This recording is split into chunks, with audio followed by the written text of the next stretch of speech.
Le corps était échoué, face tournée vers le ciel, vers le soleil, dont les vifs éclats découpaient enfin la berge de la rivière. Les jambes flottant encore, ballottées par le courant instable à cet endroit du lit. Un renfoncement, comme une petite anse sableuse entourée de roches plates ou de maigres herbes, tentait d'envahir quelques espaces. Une chemise largement déchirée enveloppait à peine le bas du corps, inlassablement soumis au léger flux et reflux des vaguelettes d'eau claire et glacée. Et, déjà, une multitude d'invisibles animaux aquatiques et d'insignifiants poissons venaient le mordiller, commençant le long et irrémédiable travail d'effacement de toute trace de vie, gommant, avec une minuscule et implacable obstination, toute marque qui faisait de cet homme un humain qui, il y a quelques heures encore, non seulement bougeait, parlait, agissait, mais le faisait avec une sorte d'indéfectible, discrète et souriante tranquillité, le rendant aux yeux de tous, ses amis bien sûr, mais aussi ceux qui laissaient croire que rien ne pouvait les intéresser que leur propre quiétude, que la douceur de leur bien-être, par crainte peut-être ou par une sorte de paresse coupable tout simplement, une tranquillité qui le rendait donc crédible, comme s'il était l'homme, le chef, éventuellement, mais qui aurait abandonné tout despotisme en qui chacun pouvait avoir confiance.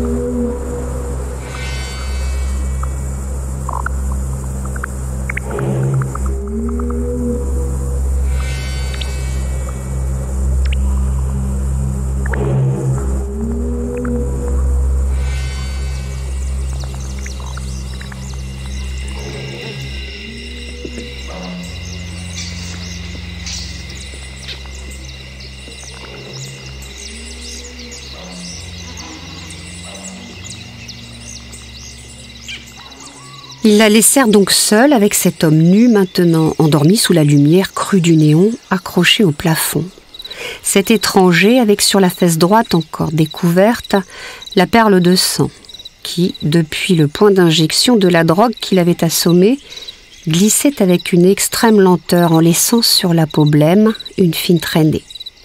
Saisissant le tissu éponge plongé dans la bassine d'eau tiède, une ferraille à l'émail éclaté, elle le regardait toujours, de loin, s'attardant sur les cicatrices, remarquant les traces de vieilles brûlures, ne se laissant pas distraire par la légère bosse que faisait l'objet sous l'oreiller, pensant brièvement à plus tard, au plaisir qu'elle prendrait à le découvrir.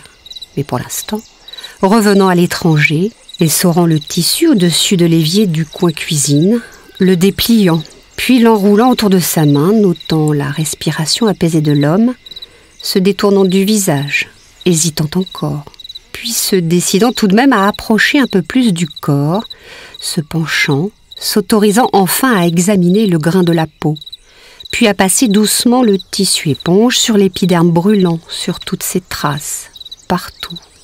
Les plis, les creux, chaque forme, frôlant les poils, pressant un peu plus les muscles, osant de timides massages. Et lui, dans son sommeil comateux, réagissant comme une lame, par à-coups, les muscles vibrants, ondulants, et sa bouche émettant encore quelques faibles gémissements entremêlés de mots fragmentés, de syllabes incompréhensibles. Et elle, s'arrêtant à chaque fois, de crainte, non pas de lui faire mal, mais de le réveiller complètement, d'avoir à affronter son regard alors qu'elle a bien conscience de le caresser.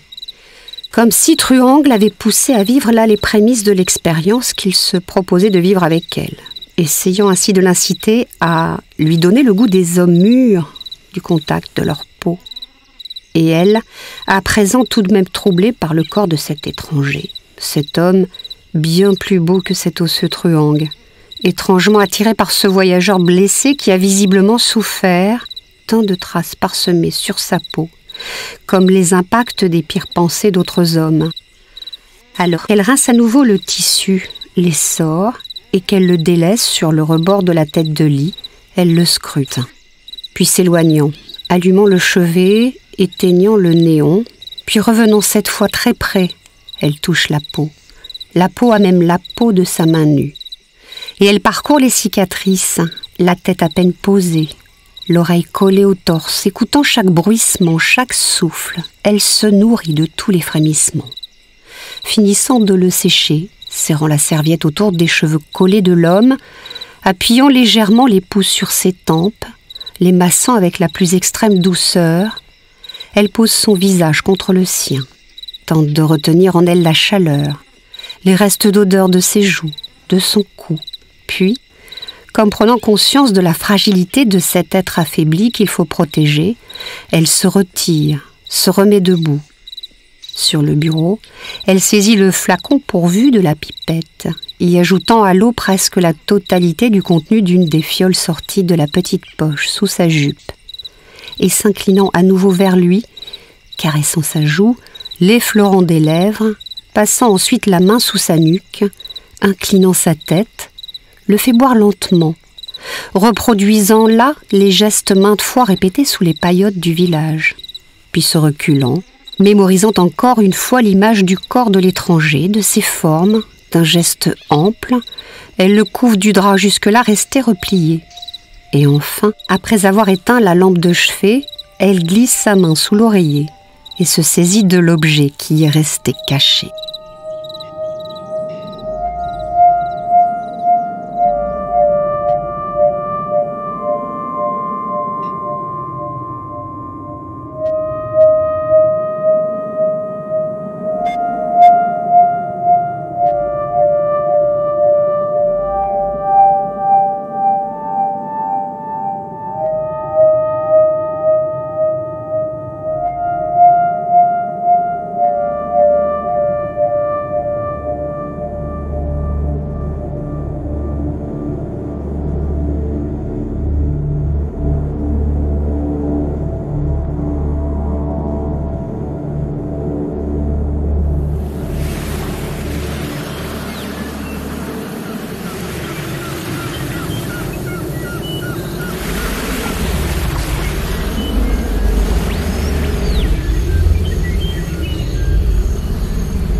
Et aujourd'hui, 13 ans plus tard, à des milliers de kilomètres de notre village, dans ce motel où se prépare le dénouement, guettant au travers des stores descendus, la rue, puis la jungle qui enserre ce port, dans l'attente anxieuse de nouvelles informations cruciales, je ne peux empêcher les images d'affluer encore et encore, et de la revoir ainsi ma mère, après son retour inespéré et inattendu, au bout de plusieurs jours de captivité et de fuite, figée, lorsqu'au fond du jardin, dans la cabane, qu'elle ne voulait toujours pas quitter, elle qui ne voulait pas non plus me lâcher de peur que je m'évanouisse à jamais de l'autre côté.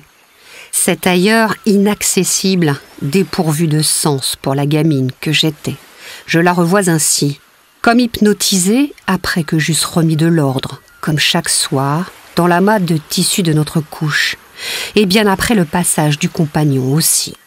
Celui qui, malgré les contraintes, le traître, l'espion du clocheton, bien qu'identifié, n'avait pas encore été mis hors d'état de nuire. Respectant toujours des déplacements, aussi aléatoires que compliqués, dans les ruelles du village. Le compagnon donc, qui venait jusqu'à nous à la tombée de la nuit, effectuant son tour de garde, tel un spectre se faufilant dans les interstices que les autres, ces sales chiens encagoulés, heureusement, n'arrivaient toujours pas à pister, pour vérifier que tout allait bien, ou plutôt que tout allait pour le mieux, nous apportant quelques bricoles et de quoi manger, de quoi tenir le coup jusqu'au lendemain. Et je la revois ainsi, ma mère. Lorsque dans la cabane, au fond du jardin, elle, le regard rivé sur notre maison à l'autre bout du terrain, ce domicile, fenêtres grandes ouvertes que plus personne n'avait pénétré depuis le drame. Elle scrute le mouvement des ombres les fibrillations du feuillage, puis ne renonçant que lorsque la faible lueur du lampadaire, loin dans la ruelle, n'arrive plus à éclaircir le brouillard de fines lames que le chagrin a déposé sur ses yeux, marmonnant aussitôt avec une infinie mélancolie ce que j'ai assez d'entendre, que demain, il viendra, qu'il viendra chercher ses jouets, ses jeux. Il en a trop besoin, tu verras. Demain, demain.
Très haut, au-dessus des cimes, dans le ciel lourd, il y avait encore quelques éclairs, mais elle courait entre les arbres, pieds nus, parce qu'il le lui avait ordonné, pour mieux sentir, mieux reconnaître en soi la force et la puissance de l'esprit qu'elle devait saisir.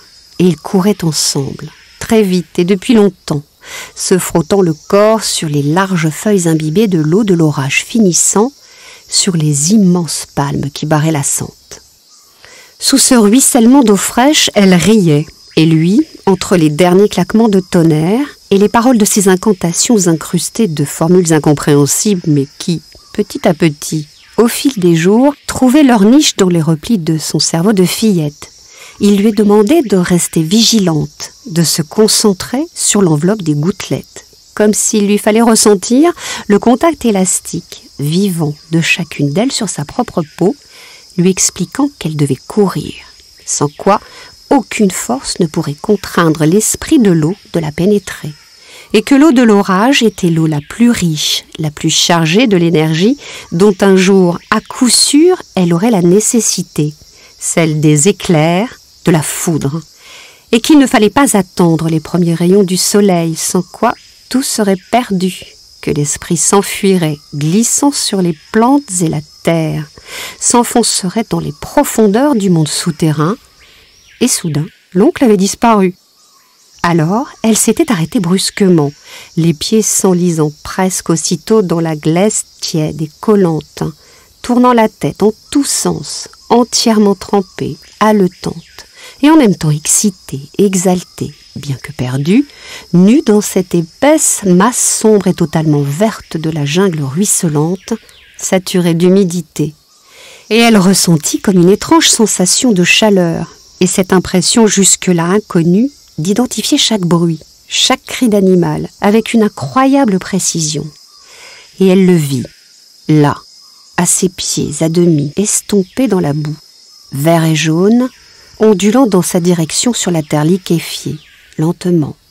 Et elle percevait le bruit du frottement des écailles sur l'herbe, le chointement de sa fourche découpant l'air, humant chacune des molécules y flottant. Et maintenant, qu'il glissait sur son pied, retenant au plus profond d'elle le cri d'effroi qu'elle aurait dû expulser, elle tendit le bras pour se saisir d'eux, et la main flétrie de l'oncle fut plus rapide. Et il se retourna vers elle, exhibant l'animal devant ses yeux tout en lui disant « Tu comprends maintenant le pouvoir de l'eau de l'orage qui retourne au puits sacré. » Et ensuite, semblant réfléchir, détournant la tête, la fixant à nouveau, avec un regard à la fois doux et habité, « C'est très bien, Hitchel, c'est très bien. Bientôt je te laisserai agir et tu verras, Hitchel. Tu l'attraperas seul. » Mais, forçant les mâchoires de l'animal, il lui montra les crochets d'où suintait le venin. « Tu dois encore apprendre, si tu souhaites un jour le dompter. »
Tout autour de lui, des baraques, des boui-boui, des cabanes servant de boutiques et d'ateliers.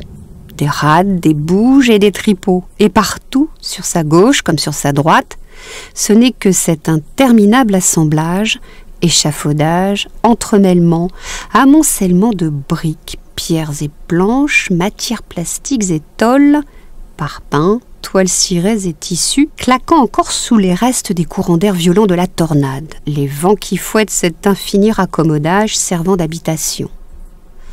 Au bout de la ruelle luisante debout, il remonte tranquillement la pente douce, n'essaie même pas d'esquiver les flaques où piquent encore de temps à autre quelques gouttes, sourd au bruit de succion des semelles de ses chaussures étanches, n'ayant d'intérêt que pour les individus qu'il croise, des visages et des corps vaguement protégés par des bâches de fortune, des êtres qui soit l'évitent en baissant les yeux, soit le toisent, leur haine venant se fixer sur sa face venue d'ailleurs, sa tronche de peseux.